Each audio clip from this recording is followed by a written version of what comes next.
Ahora tenemos como ponente a la doctora doña Yolanda Rodríguez Vidales, que nos va a presentar la ficción Inspira la forma de hacer política. Bueno, antes que nada, lo que se funcione, no funciona, ¿no? Sí, es cerca, muy cerca. Vale, perfecto.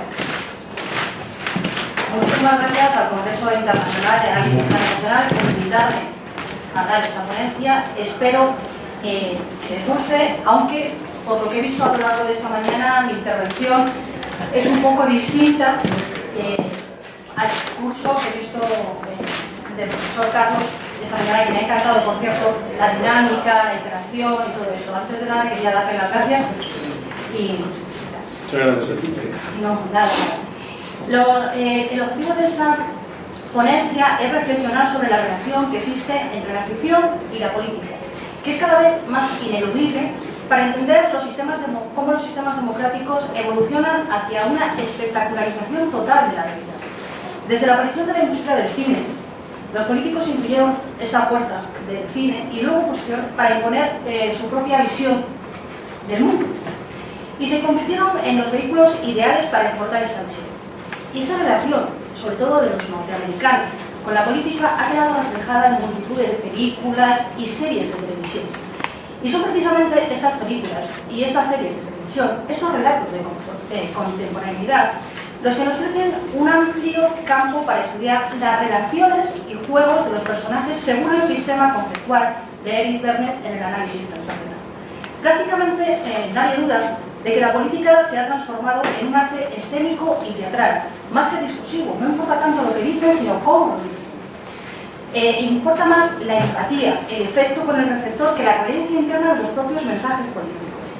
Es la metáfora del espectáculo, la política como una puesta en escena, como decía el profesor Luis Arroyo. Y es que la fuerza de la imagen y del poder irresistible que ejerce sobre nosotros en muchas ocasiones hace que las mentiras que nos ofrece la ficción se conviertan en realidades y en verdades que nosotros aceptamos como tal. Es el triunfo de la apariencia sobre la verdad, de la que hablaba Gustavo Bueno. No sé si ustedes lo han leído, pero en su libro Televisión, Apariencia y Verdad, en el año 2000, ya hacía una reflexión sobre esto. Sin embargo, a pesar de toda esta crítica que acabo de hacer, gracias a la ficción podemos acercarnos a la comunicación política y comprenderla desde nuestra casa. Entender todas y cada una de las transacciones que los políticos desarrollan en su día a día, de cara a una audiencia y a un electorado. Y también vemos a través de estas series y películas de las que voy a hablar a continuación, cómo los asesores políticos la planifican, cómo deciden qué estrategias utilizar y las técnicas comunicativas, qué procesos de negociación se siguen para llegar a unos acuerdos, a unos consensos, a llegar a proponer una ley que se apruebe.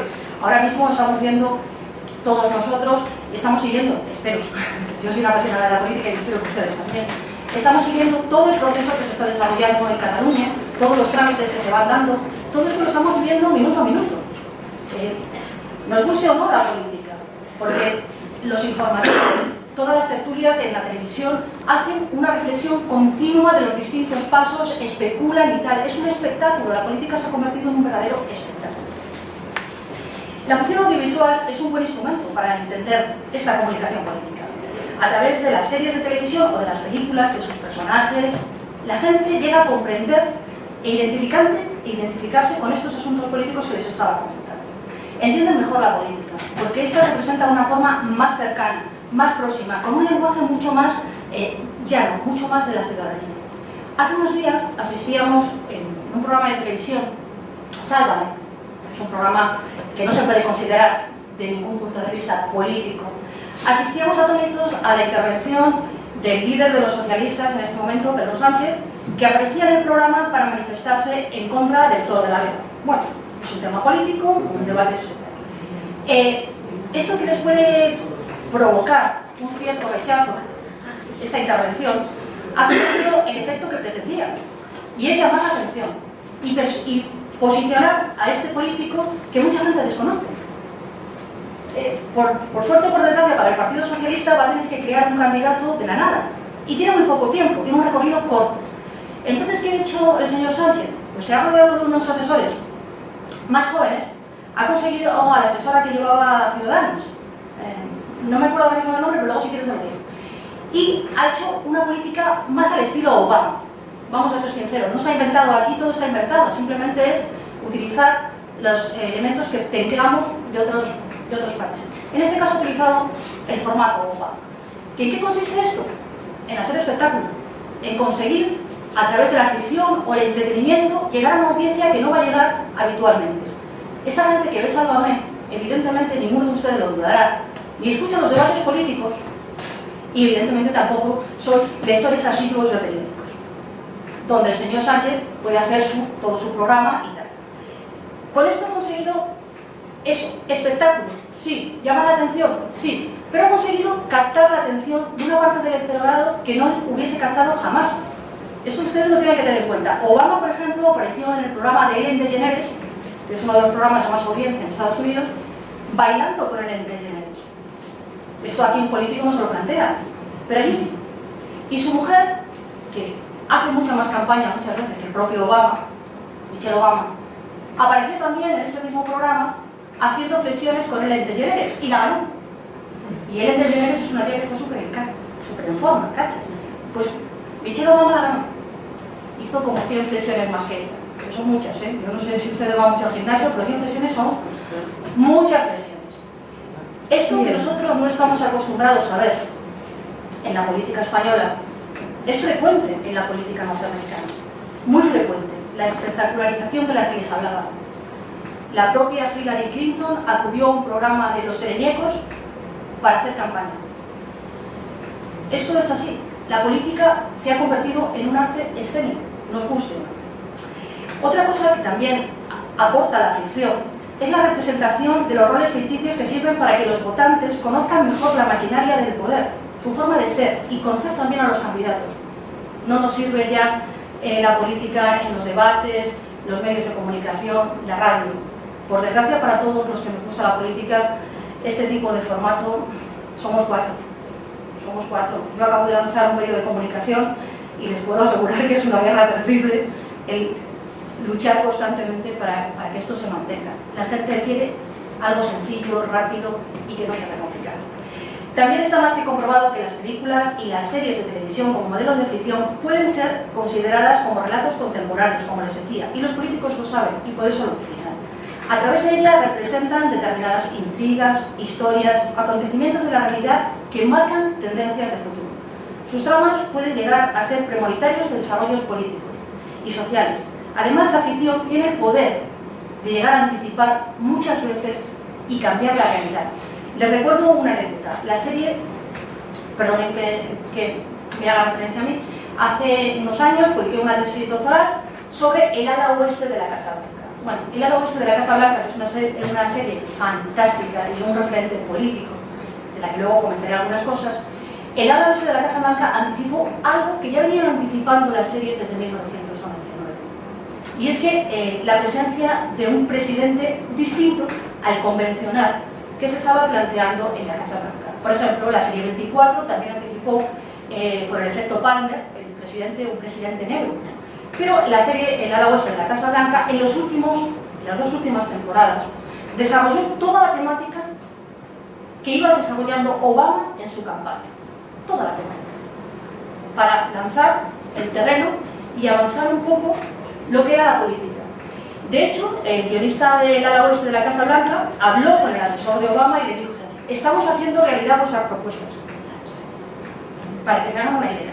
O sea, la política y la ficción tienen unas conexiones que muchas veces no las percibimos, pero que están ahí. Están ahí.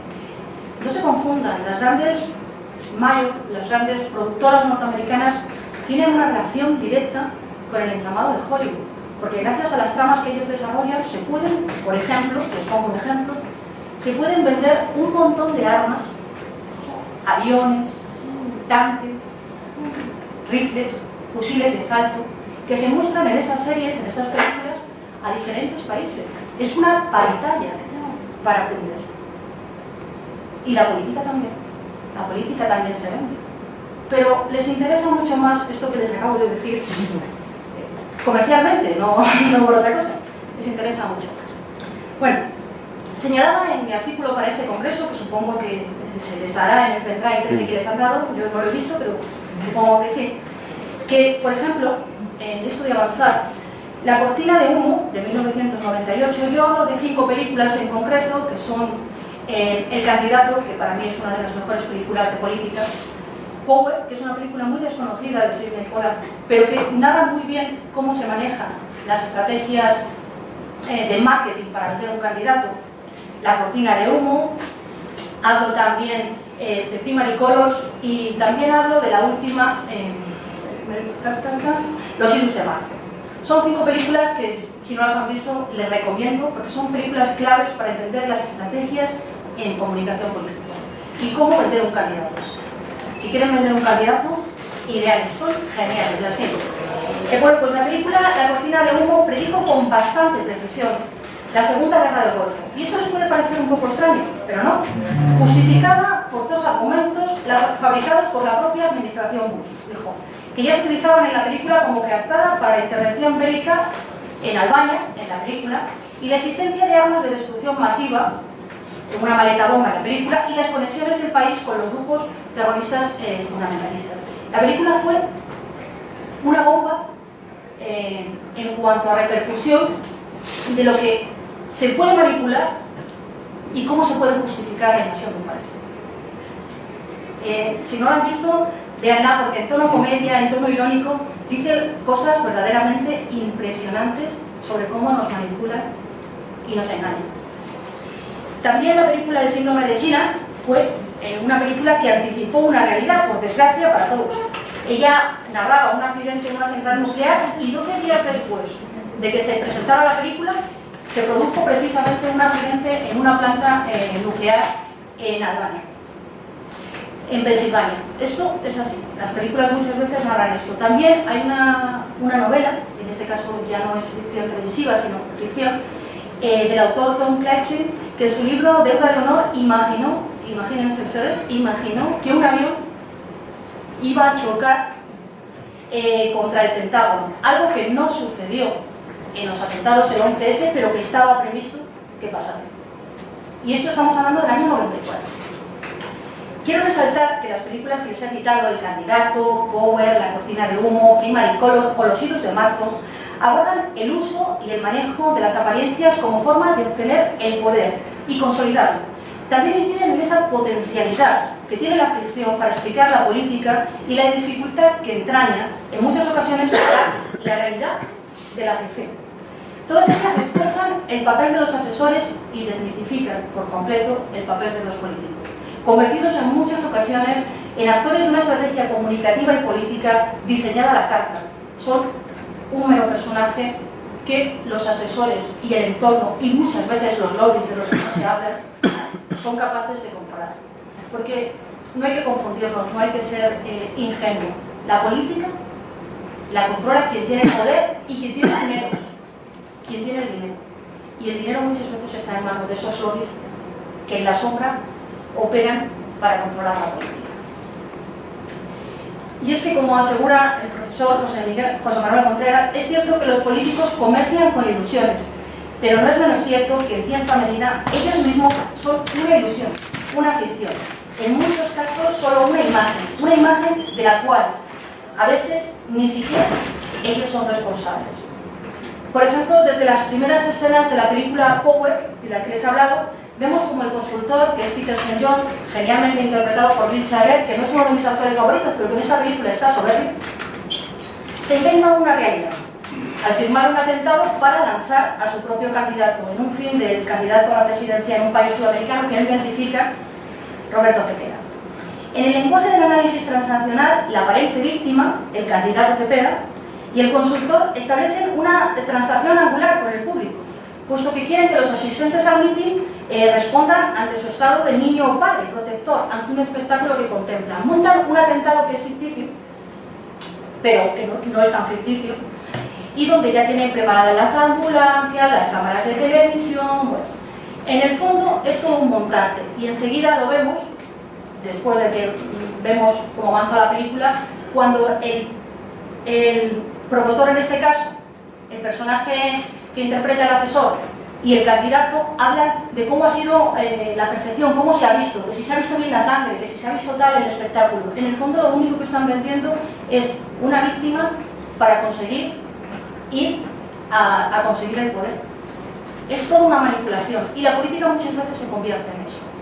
En el caso de la cortina de humo, de la que ya les he hablado, funciona como un relato determinante que marca la agenda política de una actualidad en apariencia y paradójicamente está por venir, pero que no es así. También establece una agenda política, jerarquizando asuntos a tratar: la relación sexual del presidente, que luego vimos en el caso de Clinton, la ocultación de información o los ataques a otros países como distracción de la audiencia. Por desgracia, esto de los ataques a otros países como distracción de una audiencia lo hemos visto en la guerra del Golfo y en la guerra de Irak, que fue una guerra donde en toda la maraña de Clinton se convoca una historia y se pierde lo que es la política nacional con la política internacional para el poder. Eso es terrible, pero esta sensación de distracción ocurre normalmente en la política. Aquí en España también. Aquí en España también. En Cataluña el tema del referéndum, del que estamos hablando continuamente y hoy más, porque Artur Mas ha convocado oficialmente el referéndum para el día 9 de noviembre, lo ha convocado esta mañana como estaba previsto, lo ha publicado en el diario oficial de Cataluña. Es una política de distracción. Artur Mas es un político acabado. Las últimas encuestas dicen que Esquerra Republicana le va a arrollar. Es un político acabado y además también presionado por todos los escándalos de corrupción política que tiene Pujol. Nadie se puede imaginar que el señor Mas, siendo consejero en CAP de Pujol durante años, no sabía nada del dinero que se llevaban a través de comisiones, sobre todo porque era el segundo de a bordo y era el gestor de la economía. No sé cómo acabará el caso en los tribunales. Todo el mundo tiene derecho a la presunción de inocencia, pero la duda, la sospecha está ahí. Y Convergencia y Unión está muy tocada, muy tocada. Entonces es la historia de un político acabado, y una cortina de humo es el tema del referéndum como una huida hacia adelante. Pero una huida hacia adelante, ¿hacia dónde? Si legalmente no tiene ningún recorrido. Pero bueno, ahí estamos, lo que les decía antes, de ocultar información y manipular también a la opinión pública. Algo similar ocurre en la película Primary Colors. Si no la han visto, de verdad, y se quieren pasar un buen rato y reírse de la política y muchas veces de uno mismo, vean Primary Color en el trasunto del personaje de Bill Clinton y la interpretación soberbia que hace John Travolta. Increíble. Si no la han visto, de verdad que... Esta película tiene un personaje que a mí me encanta, que es el de Kathy Bates, que es una asesora política, que desde el punto de vista del análisis transaccional, sin duda es el personaje más rico en valores de toda la vida. Ella es capaz, desde el estado de adulto, calcular todas las posibilidades, analizar las situaciones antes de que se produzcan, toma decisiones. También tiene muy activado el profesor, el adulto que es su niño, cuando prepara un montaje con las grabaciones del periodista Larry King, que es uno de los más famosos en Estados Unidos, para demostrar a la audiencia cómo es posible manipular distintos mensajes y defender en ese sentido a su candidato. También ella tiene valores del mundo muy consistentes. Ha pasado años en una institución mental y precisamente porque no se comportó como un niño adaptado. No siguió los reductos que le habían marcado los distintos líderes políticos para los que ella trabajar. Al final, bueno, como la película supongo que la conocen y tal, ella se suicida porque no está dispuesta a participar en la eliminación política de un adversario. Y también activa su línea natural durante todo el film a través del lenguaje que utiliza. Es un personaje muy rico en valores porque tiene diferentes estados del ego que vamos viendo a medida que se va adaptando a las distintas circunstancias. Me están haciendo una señal de tiempo, así que voy a intentar avanzar un poco más sobre las series. Simplemente decirles que el ala oeste de la Casa Blanca, de la que ya les he hablado, Political Animal, Scandal o House of Cards, que es una de las últimas que se han hecho sobre política, narran perfectamente las estrategias y técnicas comunicativas propuestas por el modelo de Reiner Neuhauser.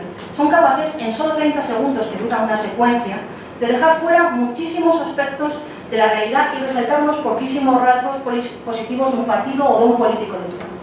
No conviene olvidar que nuestro contexto histórico está marcado por las tecnologías de la comunicación y, por tanto, quien posea las estructuras comunicativas controla el poder. Muchas veces a los políticos se les olvida, pero los medios de comunicación están ahí. y los medios de comunicación son capaces, si quieren, de tumbar a un político. El problema está en que los medios de comunicación son empresas, como ustedes saben, y los políticos también. Y los políticos pagan, y pagan muy bien. Con lo cual, a través de la publicidad institucional, de campañas, seminarios, congresos y tal, pueden controlar la tendencia política de determinados grupos mediáticos en este sentido. No quiero extenderme mucho, voy a, en 4 minutitos, acabo feliz.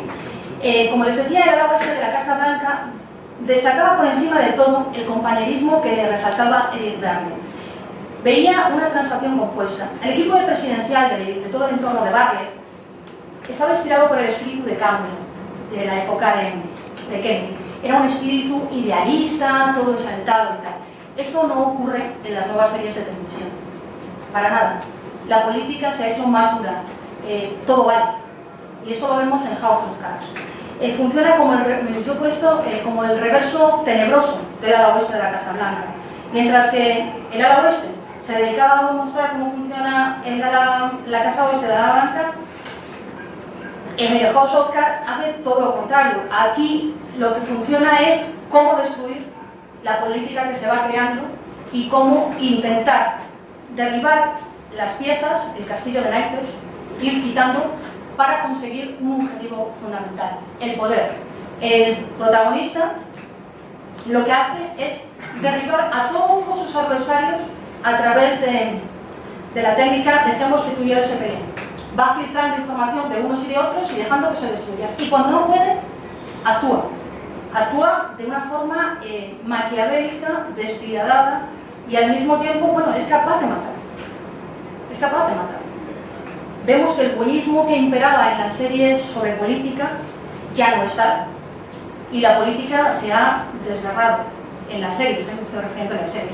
En la vida real también, pero en las series más, en las series se plasma de otra forma. Como me he pasado quizá a lo mejor un poco en el tiempo, simplemente decirles que como apasionada de la política y de la ficción que soy, creo sinceramente que se puede concluir que la ficción es una buena herramienta para comprender e interpretar la comunicación política y al mismo tiempo para hacernos reflexionar sobre la relación actual entre la ficción y la política y ver cómo los sistemas democráticos evolucionan cada vez más hacia el espectáculo total de la realidad. La realidad que vemos muchas veces está condicionada por la realidad que nos quieren transmitir. Es el triunfo de la apariencia sobre la verdad. Muchísimas gracias.